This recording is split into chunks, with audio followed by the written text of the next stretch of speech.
राम राम बंधुरा नमस्कार। आशा करছি তোমরা সবাই খুব ভালো আছো। বন্ধুরা আজকের এই ভিডিওতে আমি তোমাদের সাথে রেলওয়ে টিটিই ভ্যাকেন্সি 2024 সম্বন্ধে আলোচনা করব। এই ভ্যাকেন্সিতে তোমাদের অ্যাপ্লাই কবে থেকে শুরু হচ্ছে, তোমরা কারা এই ভ্যাকেন্সির জন্য অ্যাপ্লাই করতে পারবে, তোমাদের এখানে যোগ্যতা কী চা হয়েছে, A to Z ডিটেলস আলোচনা করে দেবো। তো ভিডিওটা শুরু করার আগে তোমাদের কাছে আমি হাত জোড় করে একটাই রিকোয়েস্ট করছি, ভিডিওটা তোমরা কমপ্লিট দেখো, না হলে তোমাদের ডাউটগুলো ক্লিয়ার হবে না। অনেকের অনেক রকম ডাউট রয়ে যাবে যদি তোমরা ভিডিওটা অসম্পূর্ণভাবে দেখো। পরবর্তী সময় তোমরাই কমেন্ট সেকশনে কমেন্ট করার জন্য কিন্তু লাফালাফি করবে। তো তোমাদের জন্য বলছি, ভিডিওটা যদি তোমরা কমপ্লিট দেখো তাহলে তোমাদের যত রকম ডাউট আছে প্রতিটা ডাউট এই ভিডিওর মাধ্যমে ক্লিয়ার হয়ে যাবে। প্রথমত তোমরা এই ভ্যাকেন্সিটার নাম জেনে নাও, রেলওয়ে টিটিই ভ্যাকেন্সি। টিটিইর অর্থ হলো ট্রাভেলার টিকিট এক্সামিনার। এই ভ্যাকেন্সিটা টোটাল তোমাদের নাম্বার অফ পোস্ট কত থাকতে চলেছে, 8460, মানে 9000-এর কাছাকাছি তোমরা কিন্তু এই ভ্যাকেন্সিটা পেয়ে যাচ্ছ। এবং এই ভ্যাকেন্সির জন্য তোমাদের যে কোয়ালিফিকেশন অর্থাৎ তোমাদের যে যোগ্যতা, সেই যোগ্যতাটা বলা রয়েছে 12th পাস। তোমরা যদি সিম্পল 12 পাস হয়ে থাকো, আর্টস হোক, সায়েন্স হোক বা কমার্স হোক, তাহলে তোমরা অ্যাপ্লাই করতে পারবে। আর তোমরা যদি 12 পাস না হয়ে থাকো, সেই ক্ষেত্রে তোমাদের অল্টারনেটিভ হিসেবে বলা রয়েছে 10th-এর সাথে সাথে তোমাদের ডিপ্লোমা থাকতে হবে। মানে হয় তোমাদেরকে 10th প্লাস এবং ডিপ্লোমা থাকতে হবে, আর না হলে তোমরা যদি সিম্পল 12 পাস হয়ে থাকো সেই ক্ষেত্রেও তোমরা এখানে কিন্তু অ্যাপ্লাই করতে পারবে। আর এখানে তোমাদের যে বয়সটা চা হয়েছে সেই বয়সটা বলা রয়েছে মিনিমাম 18 এবং ম্যাক্সিমাম 30। 18 থেকে 30টা এটা তোমাদের হচ্ছে মিনিমাম এবং ম্যাক্সিমাম এজ লিমিট। কিন্তু যারা ST SC আছো তোমরা এখানে 5 বছরের ছাড়, এবং ওবিসি ক্যান্ডিডেটরা তোমরা এখানে 3 বছরের ছাড় পেয়ে যাবে গভর্নমেন্টসের রুল অনুসারে। বন্ধুরা তোমরা যদি RPF কনস্টেবল এক্সামিনেশন 2024-এর প্রস্তুতি নিচ্ছ, তাহলে তোমাদের জন্য সেরা বইটি হতে চলেছে চাকসু পাবলিকেশনের। এটি একটি কমপ্লিট গাইডবুক যেটি লেটেস্ট প্যাটার্নের উপর ভিত্তি করে তৈরি করা হয়েছে। এই বইটিতে একদম বেসিক লেভেল থেকে টপ লেভেল পর্যন্ত প্রতিটি MCQ টাইপের কোশ্চেন এবং তার অ্যান্সার পেয়ে যাবে। সাথে সাথে চাকসু পাবলিকেশনের প্র্যাকটিস সেট পাওয়া যায়, যেটি তোমাদের প্রস্তুতিকে আরও মজবুত করে তুলবে। তোমরা যদি এইগুলি কিনতে চাও, ডিসক্রিপশনে লিঙ্ক দিয়ে রাখছি, চাইলে তোমরা কি একবার চেক আউট করে নিতে পারো। এবার বলে রাখি বন্ধুরা, এখানে তোমাদের রেলওয়ে টিটিই ভ্যাকেন্সির সিলেকশনটা কীভাবে করানো হয়। কিন্তু তার আগে তোমরা একটা বিষয় জেনে নাও, এই রেলওয়ে টিটিইটা এটা কিন্তু এতদিন ধরে ডাইরেক্ট রিক্রুটমেন্ট কিন্তু আসেনি।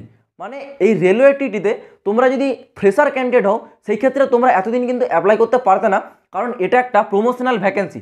মানে কেউ রেলওয়েতে চাকরি করছে, সে সেখান থেকে যদি এই টিটিই ভ্যাকেন্সিতে প্রমোশন বা ট্রান্সফার নিতে চায়, সেই ক্ষেত্রে তাদেরকে এক্সামিনেশন দিয়ে এটা কিন্তু তারা ট্রান্সফার নিতে পারতো। কিন্তু এইবার 2024 সালে এরকম তোমাদের একটা আপডেট উঠে আসছে, এখানে তোমরা ফ্রেশার ক্যান্ডিডেট যারা সিম্পল 12 পাস আছো, তোমরা রেলওয়েতে যারা চাকরি করছো না, 12 পাস থাকলেও তোমরা এখানে সিম্পলভাবে অ্যাপ্লাই করতে পারবে, এরকম একটা আপডেট উঠে আসছে।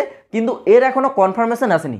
কিন্তু এখানে যে তোমাদের সিলেকশন, সেই সিলেকশনটা দেখে নাও। সিলেকশনটা প্রথমে হয় তোমাদের CBT এক্সাম, তারপর তোমাদের ডকুমেন্টস ভেরিফিকেশন এবং মেডিকেল টেস্ট। এই CBT এক্সামটার মাধ্যমেই তোমাদের যে মেরিট লিস্ট, সেই মেরিট লিস্টটা তৈরি করা হয়। মেরিট লিস্টটা কীভাবে তৈরি করা হয়, তার যে সিলেবাসের যে তোমাদের কোশ্চেন কী কী থেকে আসে সেটা একবার দেখে নাও। এখানে তোমাদের জেনারেল অ্যাওয়ারনেস থেকে 40টা কোশ্চেন আসে 40 নম্বরের, আর্থমেটিক্স থেকে 40টা কোশ্চেন আসে 40 নম্বরের, টেকনিক্যাল অ্যাবিলিটি থেকে 40টা কোশ্চেন আসে 40 নম্বরের। এছাড়াও আছে এখানে রিজনিং থেকে 40টা কোশ্চেন পাবে তোমরা 40 নম্বরের, এবং জেনারেল ইন্টেলিজেন্স থেকেও 40টা কোশ্চেন পাবে 40 নম্বরের।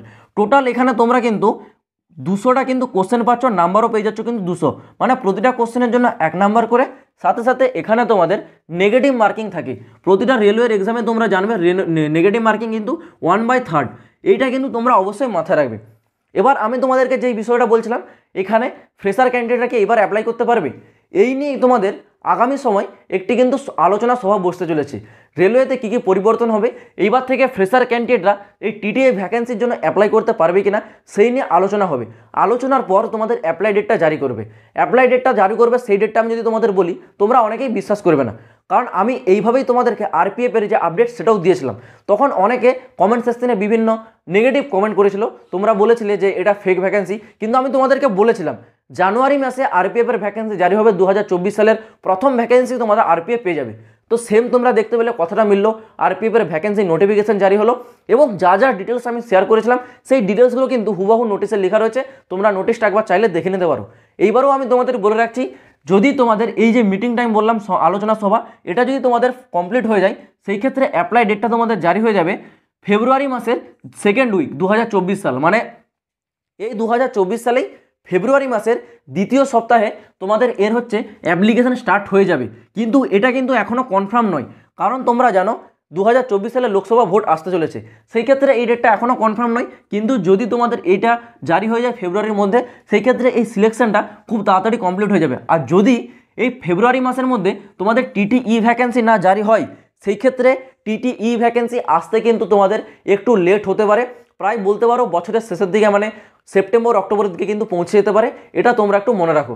আমি যে আপডেটগুলো দিলাম, এই আপডেটগুলো 100% জেনুইন আপডেট। এবার বাকিটা তোমাদের উপর নির্ভর করে, এটা তোমরা রিয়েল হিসেবে নেবে না ফেক হিসেবে নেবে, সেটা তোমাদের নিজের দায়িত্ব।